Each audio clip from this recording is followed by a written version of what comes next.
Scaling speed in anime is both very difficult and weird, and a lot more than people usually give it credit for. Now, there's a couple of reasons for that. The first issue that you run into is most characters are scaled with either sound, lighting, or light. But the problem is there's a huge gap in between those in terms of speed, and there's nothing really after light to scale people to. You kind of just have to figure out, well, how much stronger has this character gotten since they hit light speed? Another issue, which is mainly with the community itself, is that people tend to think, well, that character looks fast, they seem fast, or they look slow and they seem slow, and you can't really blame people. That's an issue with the animation and the art style. It varies quite a lot from series to series. I mean, when I watched Fairy Tail, I thought that I could move faster than some of the characters.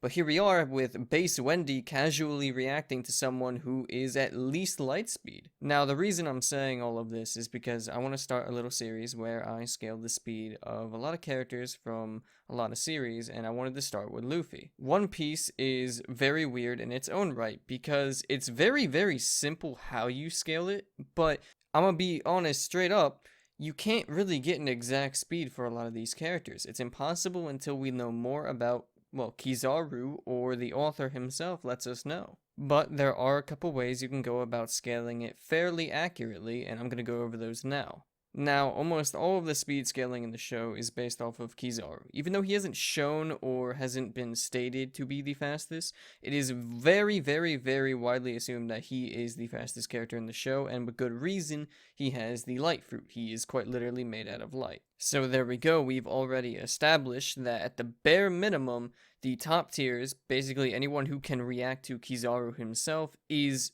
at least relative to light speed. Now, things get a little bit more complicated from here because there's a few ways you can look at this. One, Kizaru can only move at the speed of light when he's doing that straight line kind of dash move where he travels. Two, everything he does is the speed of light because he is made out of light, he shoots light, and he can travel like it. Or three, he is base light speed because he is light. He can still get faster. Like, he didn't just hit a cap on his speed the moment he ate his devil fruit. He can train and still get faster from it. He just starts at base light speed. Now, option one doesn't really make a whole lot of sense if you think about it, because what he shoots and his abilities and, all the stuff that he uses, that is light. So I believe it would be a little bit disingenuous to say that him shooting out a light beam, it wouldn't be moving at the speed of light. So I'm just going to go ahead and say that if that is true, then almost all of the top tiers and whatnot in One Piece, they're probably nowhere near the speed of light.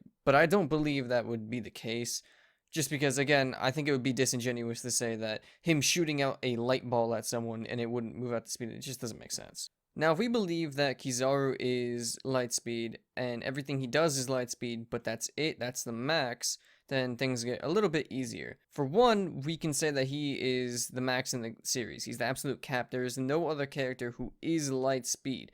They can't move at light speed. They can't travel at light speed. There's no blitzes at light speed. You get the point. But with this, we can say that a lot of the characters after time skip might have light speed reaction time. This is because right after time skip, we saw Luffy casually dodging light beam shots from the pacifistas, which we know because of Dr. Vegapunk were literally made from Kizaru's devil fruit. Therefore, those light beams would be light speed. But now that raises a couple of problems later on in the series. For one, it kind of downplays Kizaru because, let's be honest, it'd be kind of weird if anyone who was even remotely competent because they had observation hockey was able to completely react to him. I mean, it's kind of implied that Kizaru is like the fastest character in the entire series. So it'd be kind of weird to picture someone like, I don't know, Cracker is able to react to Kizaru moving at his fastest just because he's observation hockey. It just doesn't feel right. And it also raises another problem in which Luffy has been blitzed and outspeeded later on in the series after he dodged those light beams casually, which would mean that these characters would be faster than Kizaru, no? The point that I'm getting at is that the light that the pacifist shot is probably just that light speed, but at base. And it's highly likely that Kizaru has improved and gotten faster since he first ate his fruit. He just happened to start at light speed. Now, this would mean that Luffy would be multiple times faster than the speed of light, considering the fact that he went from struggling against someone like Doflamingo to being able to fight one-on-one with someone like Kaido. He's at least probably 10 times faster than the speed of light right now in the show. Now, I understand that that take has a lot of assumptions in it. For one, we don't know exactly how much stronger Kaido is than someone like, per se, Doflamingo or Cracker, and it was just kind of a roundabout answer. But I also think that it's fair to assume that almost all, if not all of the top tiers are relative to Kizaru in speed, if not with just observation haki reaction speed. Because it really wouldn't make sense for him to be that many levels above them, because, let's be honest, if he was,